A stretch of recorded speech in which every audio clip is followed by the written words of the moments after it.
And the last big thing, I think, basic thing to clear up is that even if this was the final decision, the first draft of the final decision, and it were to be handed down this way, abortion would not immediately become illegal across the United States. That's not how this would happen. It would be turned over to other outside of the states that have trigger laws on the books, because there are laws that are states that have laws on the books that if Roe is overturned, then abortion becomes illegal in their state. Yeah. That is something that exists. But outside of those states with those laws, abortion would not become, and even then, it wouldn't become illegal across the United States, just in those states with those laws. Yeah. It would then be left up to the states to decide within their own jurisdictions how they were going to handle things, which is already, to a certain extent, how it is now. Yeah. And we can start to get into kind of some of that other stuff. So,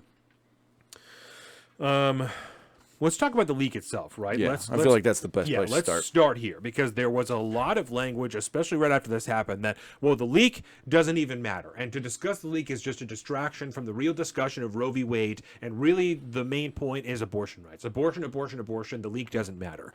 So let's stop there. Yeah. The Supreme Court in itself, there is a tradition, to say the least, of secrecy within the body itself, and that it's designed that way and done that way for so long to bolster the autonomy that it has from the other two branches, to keep it completely separate, right? Yeah. We've discussed many times before, they don't have an enforcement branch. There is no police force for the Supreme Court. There is no anything. The only thing that gives the Supreme Court its legitimacy is all of us believing and choosing to do what they say. Yeah. That's the only thing that keeps it there. So they have to, for their own best interest, and if you, as an individual, want the country to stay as a whole, for your best interest as well, they have to keep themselves separate. They have to stay autonomous from everybody else, to appear to be completely separate, to appear to be uninfluenced, to be unchanged, unwavered at all by outside opinion, governmental opinion, by anybody's opinion other than their own. Even their own personal opinions, yes, they need to be unswayed by. Yep. That is why this tradition exists. Yes. So it's, and the way, I don't want to use that word secretive. I don't necessarily know if I would classify it as secretive. Okay. I would call it more of an opaque process, because it's all open within the court itself. And I definitely and didn't all that, mean but anything inherently negative. But yeah.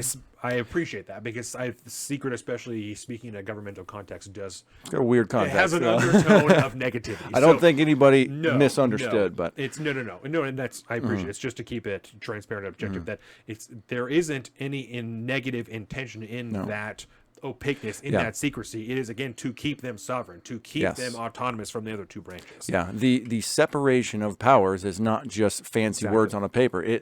The sanctity of the court needs to be completely separate from the rest of the two branches, especially now that the other two branches have essentially merged into one. Right. For the most part. Right. You know, the sanctity of the court was damn near the only thing the Republic had left. And with you said it before, there was a lot of people that are saying, the leak, that's not the story. The leak doesn't really matter. What matters is what's coming out of there and blah, blah, blah. And you had elected representatives getting on national television and saying that the leak is just a distraction. Yes. When the conversation about the leak and the import of it is just a distraction on the substance of whatever is in this draft opinion. If there is a way to go back and hit a button and erase the memory of everybody that saw that opinion, that would be the best situation here, because now public interest, it's like guns, right? Or ghost guns, we've talked about it a lot in the last episode. You can't uninvent something. You can't, once the draft opinion went out, you can't take it back. People know now, society knows, and obviously we'll talk more about it, but all the justices are very aware that the public knows. And so there is sway now over their final decision. Right. You can't get around that. You can't put that back into the box at this point. And it's a very, very dangerous precedent now that it's been pushed by our elected representatives that it's okay for this to happen, because the Supreme Court needs to know what the public's opinion on it is so that they can be swayed to make the right decision, if you will. And all that does is pull every last bit of legitimacy from the court away. Right. And it has become just another political apparatus at this point. I mean, we've argued that beforehand when you talk about liberal and conservative judges. It's just another political thing. But now 100%. Yeah, it's 100%. And it says something about their long-term intentions because, like I said, if your goal as an individual or even as a party is, if your long-term goal is the maintenance of our nation, the maintenance of the republic, for us to continue on, then this is a bad thing. If that's what your goal is for us to all stay cohesive, then this is a bad thing.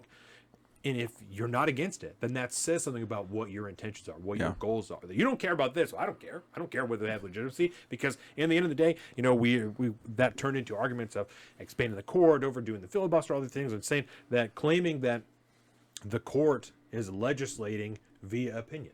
Right? That these other, it's something that they've been trying to do for a very long time, is essentially legislate through the court anyways, because the Congress can't get past certain roadblocks or whatever, so they put so many extra things on the court's table so that they can essentially walk away, and if they don't get the result they want, they can be angry at it, and there's no real legislative way around that unless they actually change the law or amended the Constitution so that the decision can be overturned, because now it is constitutional because you amended it. Or there's things you could do to get there, but you don't, because you really, as a political party, as a party holding power in some court of some form, you want there to be a bad guy that you can point to that essentially you can't do anything about. And because it's great for re-elections, it's good to get the base riled up, to get voters out, to do all this stuff, and it's a good way to get out there and proselytize the messages that you want to proselytize. And there's no consequences because it's up to the courts, man. The courts let us down. All the Trump justices, blah blah blah.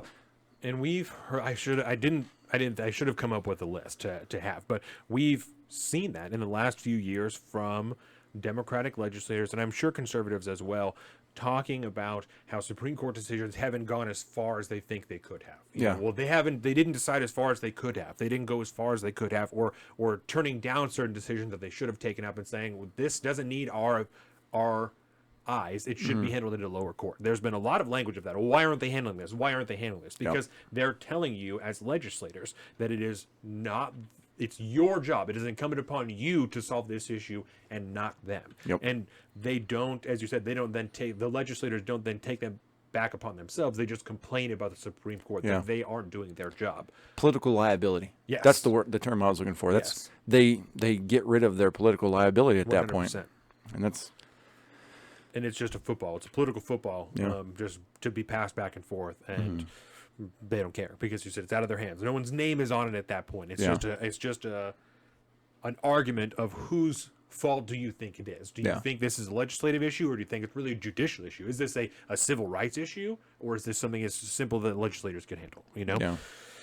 Yeah. So, and I think this is increasingly concerning because in that time where the legislators are scrutinizing the court, we've seen that translate through the last confirmation hearings that I've seen in the rhetoric, right, where you're talking about whether or not a justice is conservative or liberal. It isn't even possible to assume at this point that they might be objective. It's just now, are we putting up someone conservative or liberal? And we've talked about that when we went over those last confirmation hearings, that when you approach it with that view, it removes the objectivity that is supposed to be inherent in a Supreme Court a prospective Supreme Court justice, right?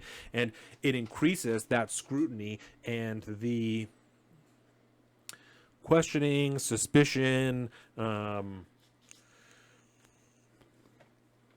perceived illegitimacy of the court by the citizenry when your elected officials are saying that to you. You know, this person, they're conservative. You can't even, straight off the bat, they're conservative. We saw that. It's a 5-6 balance on the conservative side. And we saw that reappear in these discussions and I don't have a particular lawmaker, but I'm sure that we could find it, when they're saying that we need to stop doing the confirmation hearings because it's obvious that the justices are being deceptive. It's obvious that they're lying, right? When, again, we've gone over every time in the confirmation hearings, if you ask someone in a confirmation hearing how they're going to rule on a case, they cannot tell you that. And if they do tell you that, they shouldn't be a Supreme Court justice.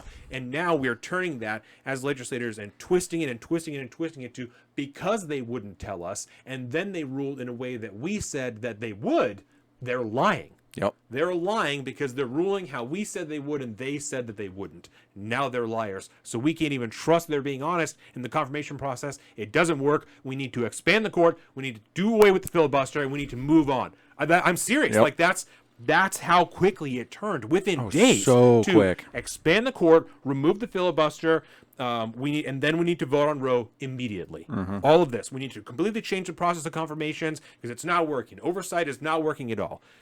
That's insanity. They are contriving this scenario through their rhetoric to which the public at large cannot trust the Supreme Court. They have no reason to at this point. Yeah.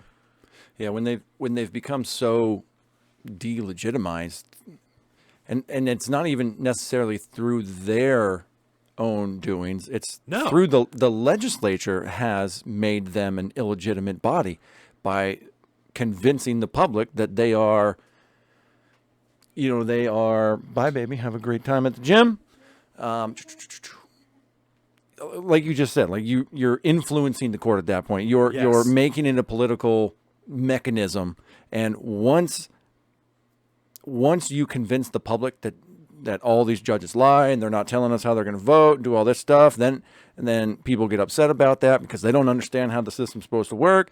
Then boom, in the eyes of the public, they're totally delegitimized. They're just another political apparatus, and the sanctity of the court, it just doesn't exist anymore. Which, I say it all the time, but my favorite saying of the republic is dead. If there was one thing that really put the final nail in the coffin, this was it. Yeah. The minute the leak draft opinion came out, and there wasn't immediate and complete outrage to the fact it was leaked. Doesn't matter what it was on. It could have been on some arbitrary tort law bullshit. Doesn't matter. Then at that point, the third branch government has now officially merged, essentially, with the omnibus piece of democratic, governance that we have now. I mean, this is democracy. This is democracy. That's what the fuck democracy is. Yeah. There's no separation of powers anymore. You have the executive branch that just makes things happen. You have the legislative branch that works lockstep with the executive branch to make things happen. And now you have influence over the court. And not to mention, I'm sure we'll talk about it a little later on, but like pushing the idea that you should be protesting outside of a Supreme Court justice's house. Right. So we'll pause here before we get there, right? Welcome to the south of the streets, coming at you every week with this food for thought.